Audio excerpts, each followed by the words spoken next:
Hi, Angie. How are you? I'm good. I'm good. We're just going to keep this very informal today. I'm not sure how many people we're going to have join us. But I just want to see how things are going there out on the street with you guys since these changes have gone into effect. Everything is good. Nothing changed much. I had a couple of listing consultations, and the commission was not brought up. The Oh, commission okay. settlement. My question was like, should I have brought it up? Because I have No. not changed the way I do my presentation and consultation. So I was like, should I put this on the spotlight since it wasn't an issue to them, to the sellers? I don't think so because the way that the form is written, as long as you're educating them as the sellers that they're not obligated to pay a buyer broker commission, and as long as you're educating them and going over that, because the word optional is there and there's language that has been changed in the agreements, you can still do the gross method and that you used to use with it being shared with another agent, so that's fine. But I would just emphasize the fact that no seller is ever required to agree to have buyer broker compensation included, but obviously speak to why we think this is an advantage, because it's not about attracting buyers agents, it's about attracting buyers, because it's going to make the buyers, it's much easier for the buyers to afford the property and be able to buy the property, because otherwise they'll have to pay additional cash to close out of pocket to pay their agent. So I would Correct. just touch on it, but not discuss the lawsuit or any of that to No, no. overly confuse it. But they do need to understand that, you know, that it's an option. So that something, and My unfortunately the paragraph says optional. yeah, and then my script was I worked for 3%. So, I covered the first page of the listing agreement, second page, it covers commission, I mean, compensation. So I said, I work for 3%, and I highly recommend that you guys offer 3% to the buyer's agent, and then went over what you just said. Okay, and that's great. That's perfect. I see. It looks like Justine has joined us. Hi, Hey, Justine, how are you doing? I'm doing well. How are you? Good. Just trying to find out how things are going since all the changes have been implemented. Yeah, I'm definitely seeing a lot more listings trying to attract buyers agents. And Oh, so like okay. yeah, so just offering like a certain amount bonus percentage amount to buyers agents more with like new construction builds. But Okay. for me, my biggest thing is just staying consistent with lead gen and doing things like that. Just giving my value proposition and presenting it effectively. Cool. And make sure, now with you're seeing, and I love to hear that you're seeing some incentives and stuff being Mhm. offered. That's excellent. On your buyer broker agreement, be sure that you are making sure that your consent paragraph, the consent paragraph, which I believe is 4C, but it's the consent paragraph where buyer has to consent to the maximum not to exceed amount Okay. that a seller or seller's broker is paying.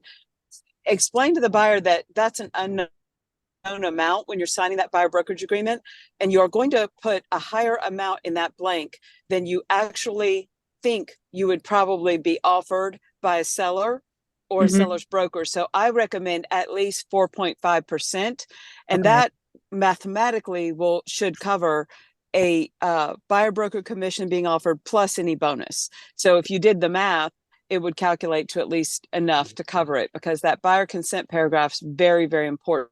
Okay. So if you primarily are working with buyers, Justine, then you definitely want to make sure and explain to them this is a maximum not to exceed amount, but they are required to consent to it, and it's an unknown. And so right now, it's kind of a strange market. While inventory is low, interest rates we expect will go down very soon, but not, I don't think it's going to go down to an extreme. But nevertheless, we're seeing bonuses. On one hand, we're seeing some sellers not offering to pay buyers broker compensation at all. On the other hand, as you're saying, Justine, you're seeing sellers offering to pay buyers broker compensation plus bonuses. So what a weird time we're in, you know? So Angie, I have a question. Sure. So if the listing agreement says the seller is paying 3% to the buyer's agent, but Yes. the Yes. buyer's brokerage agreement is the buyer is allowing the buyer's agent to get paid 2%. What does they are only legally allowed? They're only legally allowed to get the 2% if that's all their buyer consented to. But we can't see that. We can't see that. So that would be an infraction on their part if they know that their buyer didn't consent to that much. But what happens to the 1% then if the buyer's brokerage agreement it's 2%? If that happens, then the money would probably, depending on how it would depend on how you had your things structured. If you had it structured with a gross commission and the buyer broker gets up to 3%, then I would think that the gross commission of say 6%, you would end up with the additional amount going to you as the listing agent. But if you had it separated out where the commission is split up between the brokers, then I would say it would remain with the seller because they were paying up to 3%. That's what I told the sellers. Yeah. It came up and they, because in the past the agent that they used before sold and helped them to buy. So on the buying side, the commission was 2%, right? Because they did both. That agent did both sides previously. Okay. So that was brought it up during the meeting, and I said I still would keep 3%, and that 1% would go back to you, the seller. Is that correct? It all depends on how you have it structured. If you had it structured as the gross method, then I think it would go to you because you're saying I'm getting paid 6% and I'm sharing 3%. But if the other side doesn't qualify for the 3%, then because they didn't have enough consent, then that would mean you would get it. But if you had it separated out 3 and 3 with seller paying and seller paying, then it stays with the seller because they would the 3% was not eligible to go to the buyer broker. But remember, yes, I had the gross 6 on top with the seller's broker sharing 3% with the buyer's broker. But remember, during the presentation, I said I work for 3%. Remember, so I feel like even though in writing, language, correct, but the language in your contract says you work for 6 and you will share up to 3. So you're saying one thing, but the way that it's written is saying I work for 6, but I'm sharing 3. Well, if the 3 is not allowed, because but I'm telling you right now, with the consent paragraph, that's number one, that's extremely rare that would happen. But number two, I don't know how we ever figure out whether it is happening because we don't get to see their buyer brokerage agreement. So if that happens, but if the buyer's agent is smart on the other end, he would maybe send the 259 asking for the 3%, but the buyer's broker agreement says 2. So we don't get to see the buyer broker agreement. Right. So right. I don't know how we ever prove that. It would have to be somebody would have to check on that. And that's a good question because I don't know who's going to be checking on that. I don't know. Part of the unknown. From a legal standpoint, we don't have a legal right to demand to see the buyer brokerage agreement. No, and then maybe there'll be an issue on the settlement statement when the buyer sees the settlement statement and says, "Look, I agreed only to pay you 2%. Why are you making more money with that?" Well, the buyer is that if the seller's paying, then it's not about what the buyer agreed. It's about what did they consent that the seller could pay. There's two different. Repeat that. Remember, on the buyer brokerage agreement, there's what the buyer will pay out of their pocket on the buyer brokerage agreement, and then there's what the buyer consents to have seller pay if seller's going to offer to pay the commission. So let's say, for example, that the buyer says, if I got to pay it out of my pocket, I'm paying 2%. But I'll Mm-hmm. consent to a seller paying you 3% or 4% or something higher because it's not coming out of my pocket. Then as long as Mm-hmm. that consent amount is higher, they are not violating anything, and they could get more money paid by the seller Even than they're more than willing to pay out of 3. their Yeah, pocket. correct, correct. So in that case where, even though it was gross 6% on top, but my verbiage, my script, what I told them would be, I would be sharing the 3% with I would, I wouldn't, ethically, I wouldn't Well, keep you the can extra always amend 1%. your listing agreement, and you don't have Exactly. to do, yeah, you don't have to do that. But Hmm. what you say verbally doesn't control Yeah, what is in writing will control. right, right. But yes, but I will do it. I'll do the Yeah, no, amendment just to I have be no ethical. problem with that. And you guys need to remember that your listing agreements and your buyer brokerage agreements they're contracts, just like any other contract. So it's very important that you are using the amendment to brokerage agreement and updating them as necessary. And we have Definitely. sample forms in the chat. If anybody wants a copy of just sample training forms of some of the most common docs and how they're filled out, they're in the chat if anybody needs them. But I just wanted to have an open dialogue. I see DJ joined us and I see Manny joined us. So I just wanted to see if anybody had any more questions or um, anything else that is popping up. And of course, if you have anything else, Narana, that is coming up, that you're seeing since these changes have gone into place, I'm interested to see how it's functioning, because at Broker Support, we're getting a lot of questions and confirmations, and we're also getting a lot of crazy scenarios with agents out there just encountering other agents. That's probably the biggest thing. Hmm. Hmm. Yeah, I had one right when the whole settlement story came out, that that seller said, I don't want to pay the 3%. So I said, okay, so we need to discount the list price that you just agreed on by 3%, because all the comps that I presented to you had the 3% rolled into the price. And then as soon as I said that, they changed their mind. It's like, let's go ahead and pay the 3%, because they did not want discount the list price. And that's something that unfortunately we will, once that field's gone, at least from Georgia MLS, that's going to hurt our ability to see what the comps are. And even if you have it allowed in FMLS, but because brokers that are realtors or part of the settlement may be fearful to allow their agents to add that broker compensation to FMLS, if that's not being added, it's not going to show up in the comps anymore. So while Yeah. that may be something you were able to say with accuracy, now in a few months or 3, 4, 5, 6 months from now, those comps won't exist with that data. So what I with any did kind of before accuracy. but what I did before my listing presentation last week, I text the agents that had active listings in my market where I was going to Oh, that's present. a great idea. And then I asked, are you covering the 3%? And then I got, at least 3 of That's the excellent comps. idea. And then they said, yeah. So when I came to the meeting, I was prepared to say, Excellent your idea. competition. That was awesome. Yeah, Awesome your idea. competition is covering the 3%. So the list price has a 3%. Yeah. So it was basically, and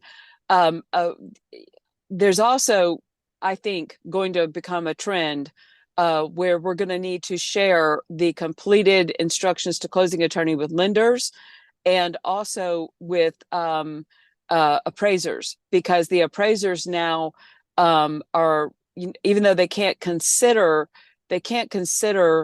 commission as a part of the appraised value, they do need to know, just like anything else, was it financed into the sales price in essence, Closing costs, or was it not?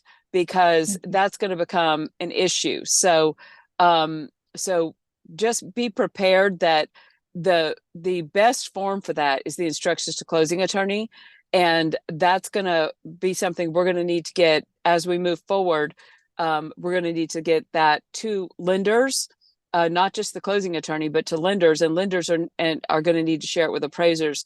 And we need to start, if we're given the opportunity to share contracts with the appraisers, we need to be sharing the instructions to closing attorney too, because that's going to help them, since all their comps as to whether the price included seller paid buyer broker compensation that came out of the seller's net proceeds or not, it's going to be kind of a difficult thing for appraisers to kind of factor in.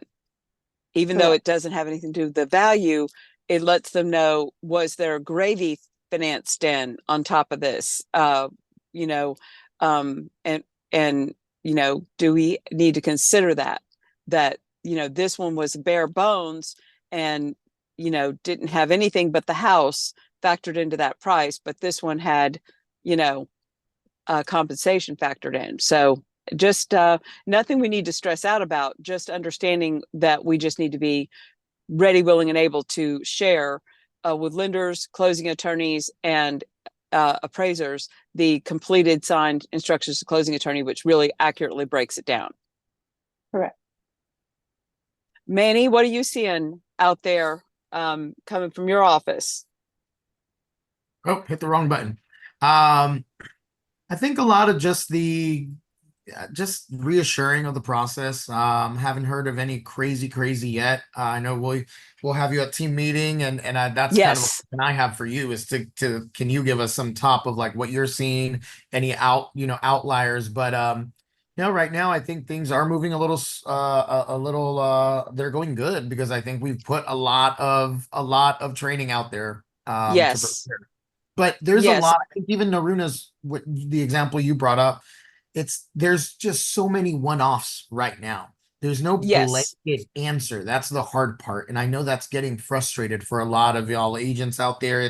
It's frustrating to go, okay, well, in this case, is it better I call everyone, right? Naruna, that's why, you're a rock star, is because you went that extra step. You made that phone call, but if you've got 6 listings, listing appointments that day, are we doing it for all of them, right? This is all part of the new normal. So it's good that we're talking about these different examples of the one-offs, because that's going to be the one that hits you, and now you know how to navigate that.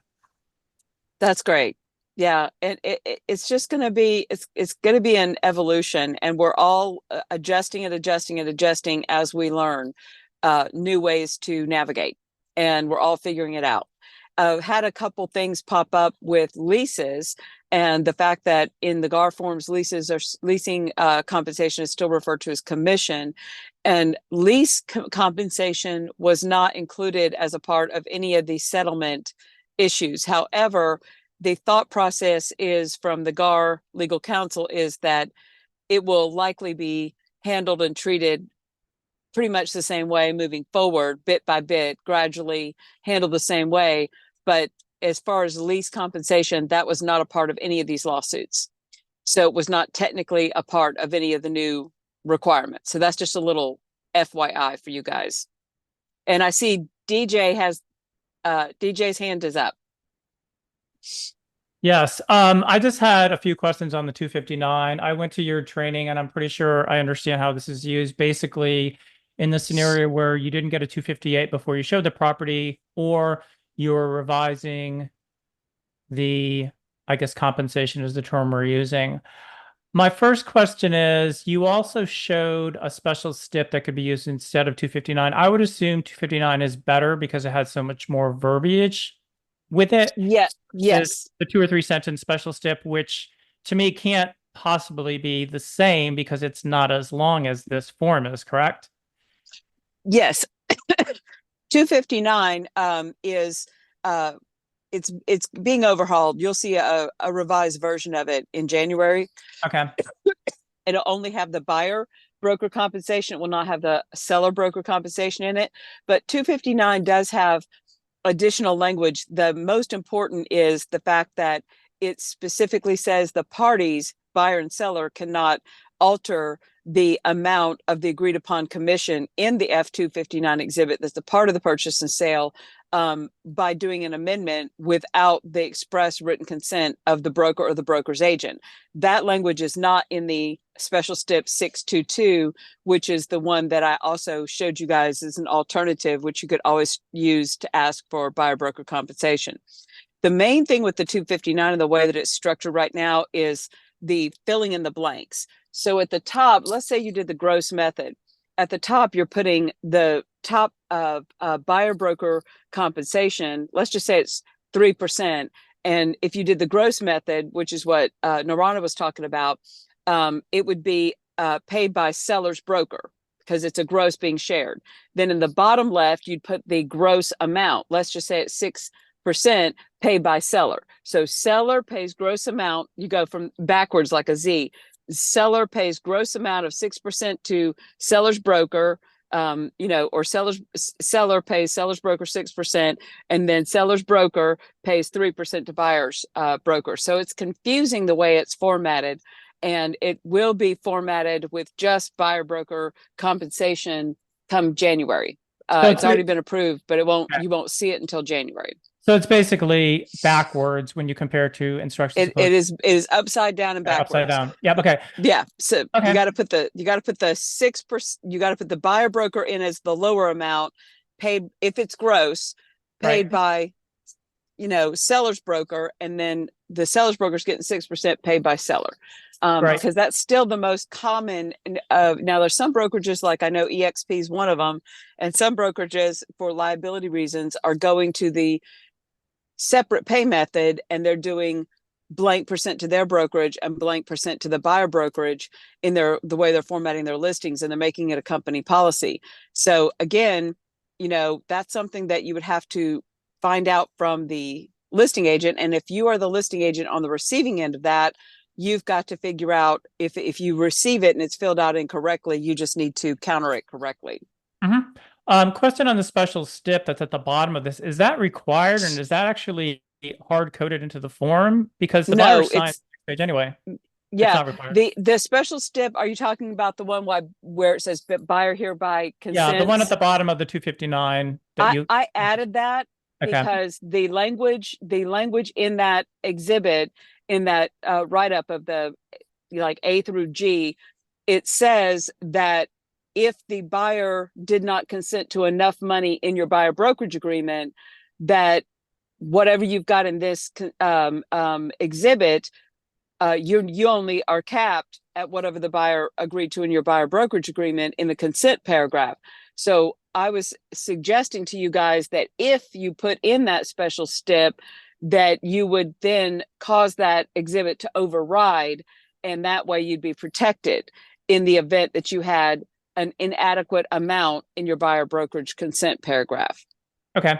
Last question on this. I couldn't really get my head around this because I thought it was not kosher for an agent to in any way force the change of compensation that was already agreed to another party. In this case, let's say I'm the buyer's broker and my client wants, maybe the agreement on their end was 6%, but the buyer's agent only gets 2%, and my client wants 3% to come this way. How does this not violate that regulation? Is it because the buyer's asking for it technically?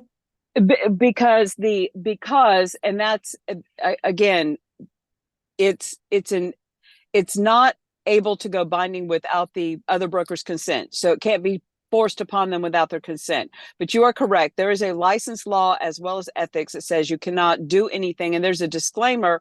If you look at the GAR special stip 622, you'll see the disclaimer at the bottom of that special stip that says nothing herein is intended to cause any change to any amount of broker compensation agreed to be paid to the other seller's broker by seller in another form. So that disclaimer really needs to be in that exhibit, in my opinion. But nevertheless, that exhibit cannot go binding without the other broker signing it. So that would be their agreement. Okay. So do you see what I'm saying? So now where the special stip is different, and I think that's the thought process behind it. The special stip is different because if you only are using the special stip, and this is kind of the weak link in the special stip, even though I like it and I love the way it's written and it's short and sweet and straight to the point. The problem is when you're using the special stip, you as an agent and the other agent are not parties to the purchase and sale, and that exhibit doesn't exist that makes you having to be signers to any portion of the purchase and sale. So that special stip means that not only could the parties amend the amount that's in that special stip, but also without that disclaimer, they could agree to something that would be unfair to another broker. That disclaimer's in there to say, no, we're not trying to, just because we're asking the seller to pay this much to our buyer's broker does not mean we're asking the seller to take it away from the seller's broker. Got it. Thank you. With the exhibit, we're required signers. So another broker can't say, oh, I signed it and agreed to it. Now I'm going to accuse you of violating ethics or license law. That won't work. That won't work. Right. Thanks. You're welcome. Any other questions? I see Joel joined us. Hi, Joel.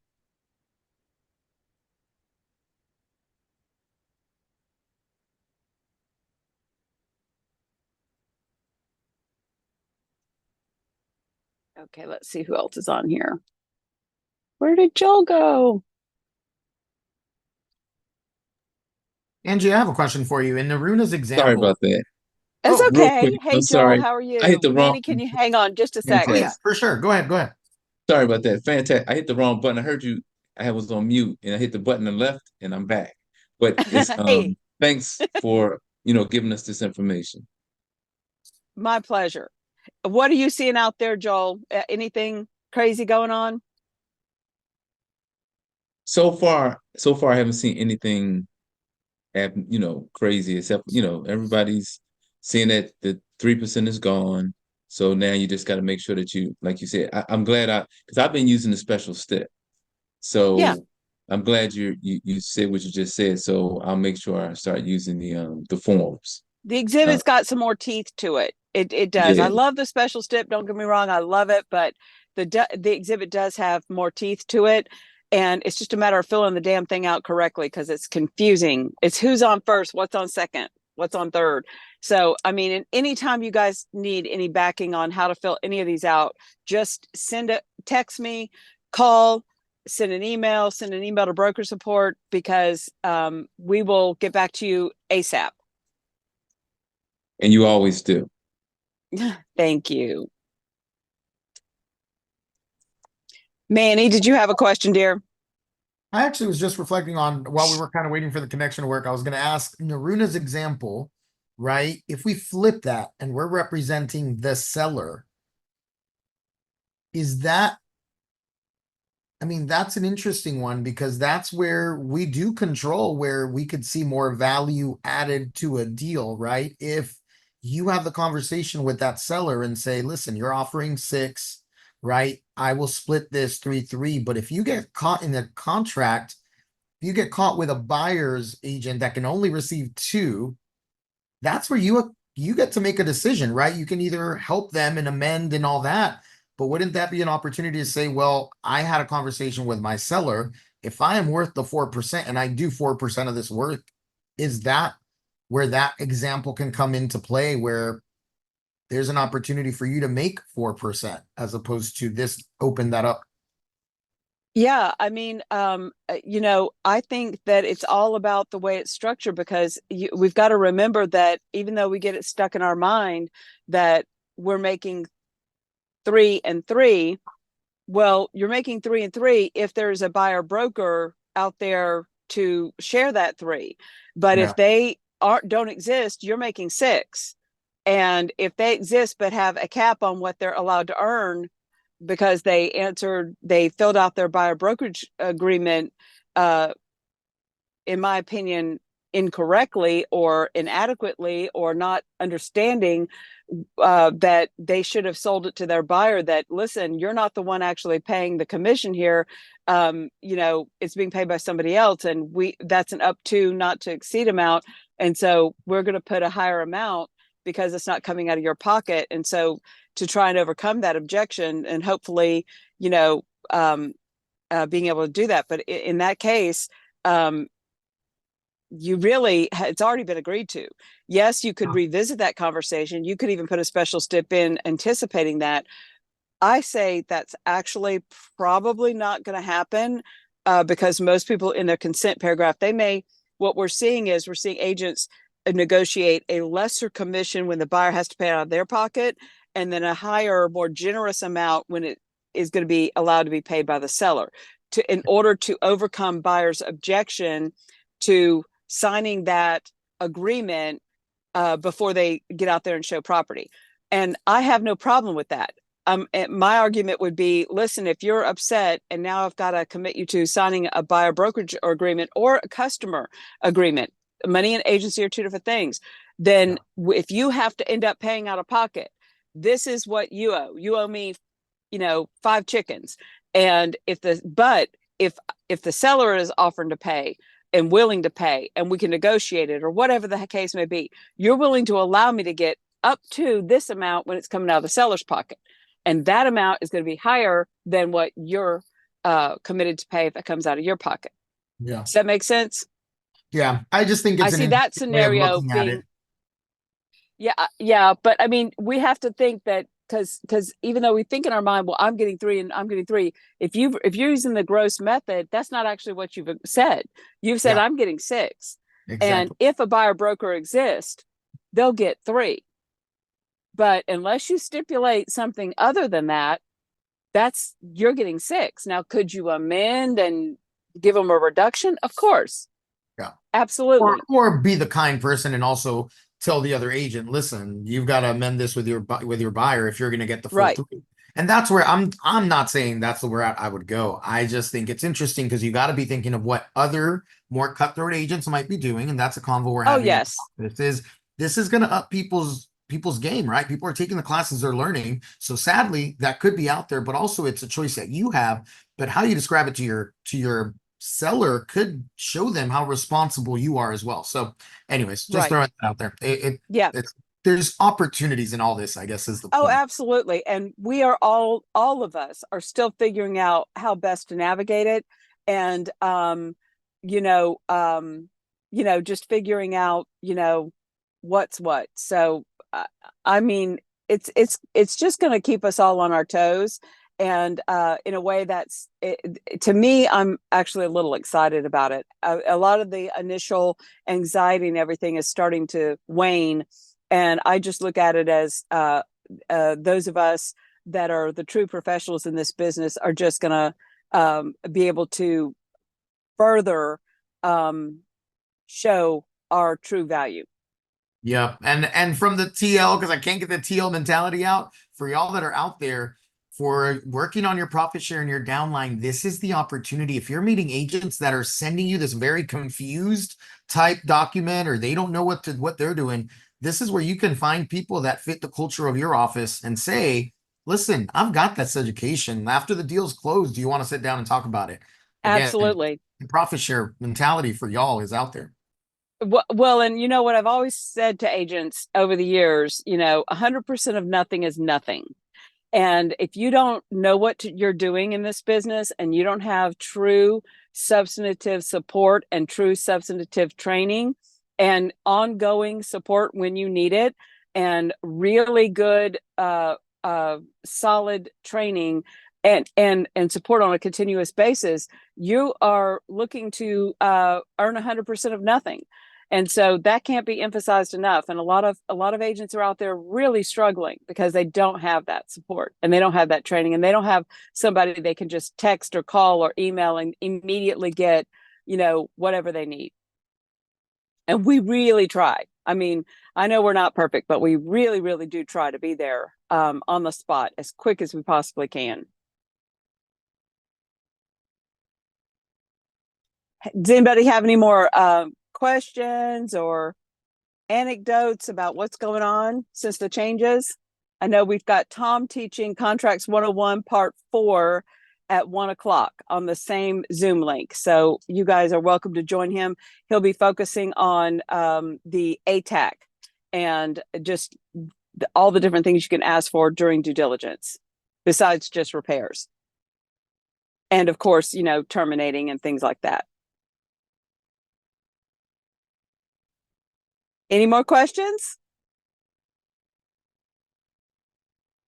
Okay. Joel, did you have a question? No, I was going to say, because I ran and got lunch. And I got here a little later than I wanted to be. But Okay. is there anything, and you may have already talked about this, that's why I didn't want to ask the question. But is there anything that you would recommend that, and I'm sure you probably already told us, just be aware of, or anything you're Well, seeing? Well, yes. Remember that your goal is still to get the F-258 pre-showing compensation doc before you show. But if you can't, go ahead and show the property anyway.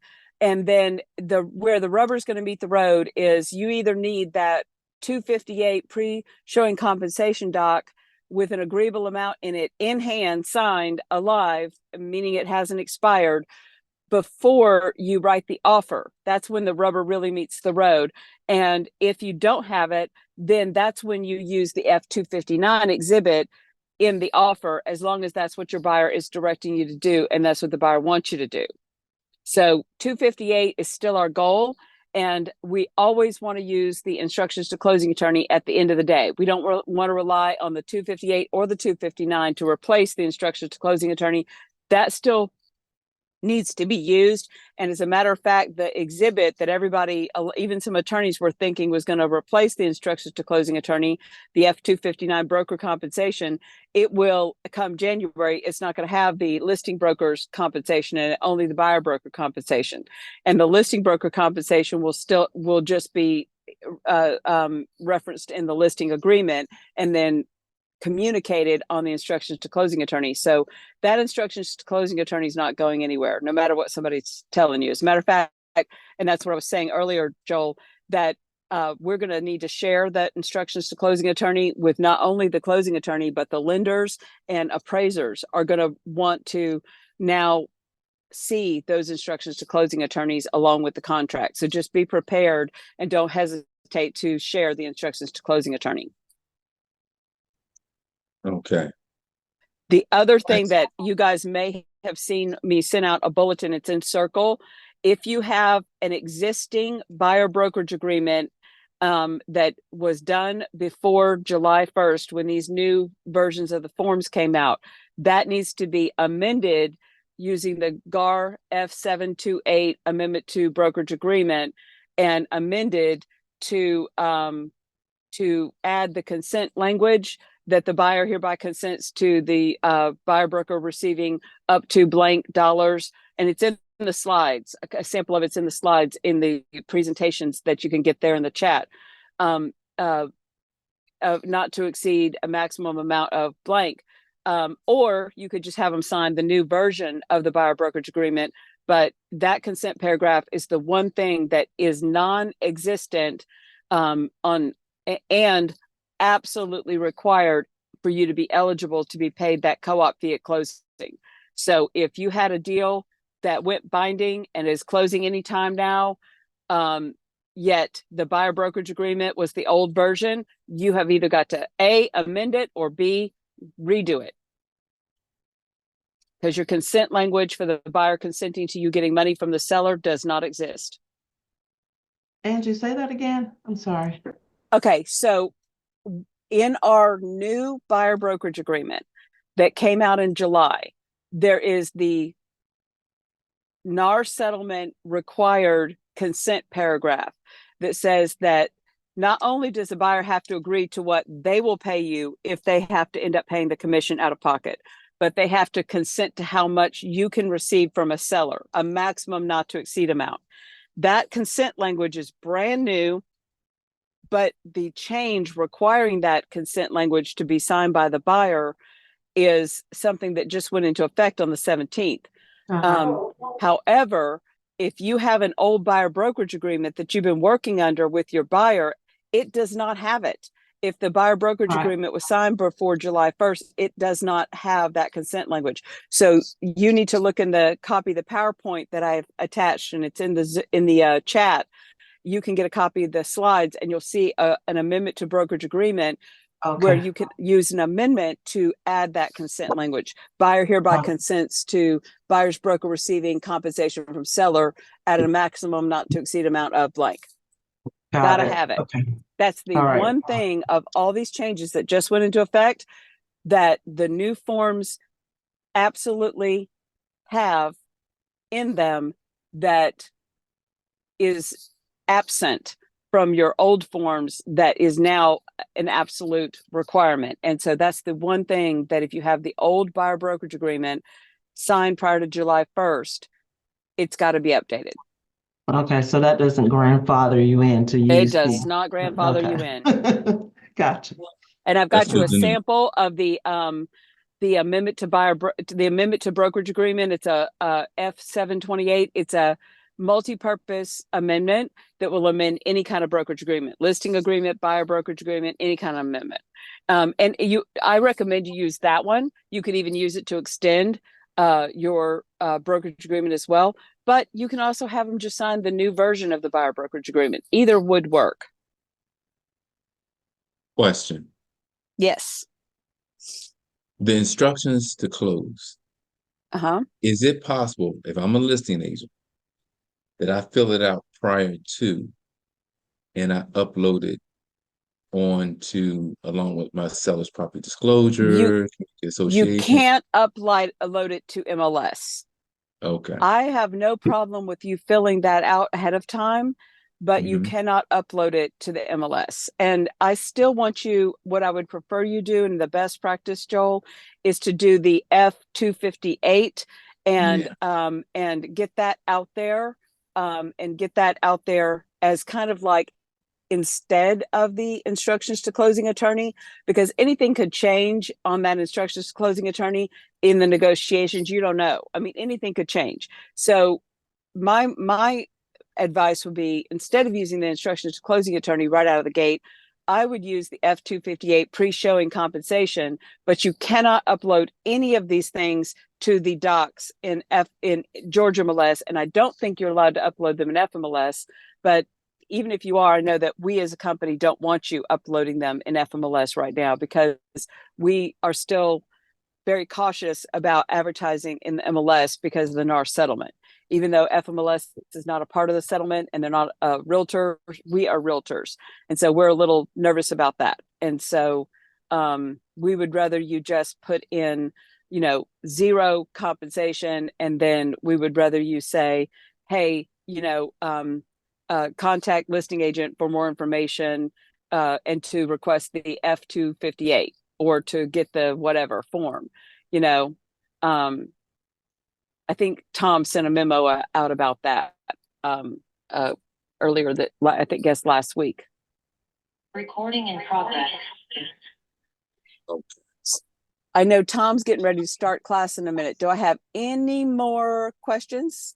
If you guys also need to text me or email me, that would be great too. And don't forget the presentations in the chat. So look in the chat and make sure you download a copy of the presentation. It's got like sample forms in it. I don't see it. It's in the chat. It should be. I saw it in there. Stephen put in, it's a PowerPoint. I think if you came in later, it might have not shown up for him. So I can, I think I can re-put it in here. Oh, there it is. I see it now. There it is. Yeah, Stephen heard us talking. He put it in there again. Thank you. All right, Thank you, Stephen. Thank you. Thank you.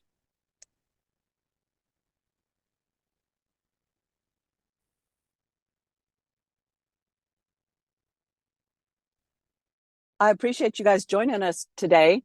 Couple people have dropped off the meeting. Anything else going on, Joel? If you need to call me, you can call me and text me anytime. Yeah. Yes, absolutely. I just love getting this information, and I'm just looking. It's my pleasure. Yeah, they changed everything. Yeah, it's going to be fun. Opportunity. Yeah, it's Seth Weissman, the attorney for the Georgia Association of Realtors, says in his entire life and certainly his entire career, he has never said the phrase "I don't know" more often than he has said it in the past year. And he's like, he's like, people ask me this, what about this, what about that, and he's like, I don't know. And I was like, you know what, Seth? If you don't know, then I know I don't know. So. Well, we are all figuring it out. Absolutely. Well, I thank you. Thank you so much, guys. You guys just text me if you have anything else, and I'm going to go ahead and sign off and let Stephen get ready for the next class coming up at 1. That's Contracts 101, Part 4, focusing on the amendment to address concerns, due diligence, terminating, all the different things you can ask for, etc. So hopefully you guys will join Tom for that, and I will see you very soon.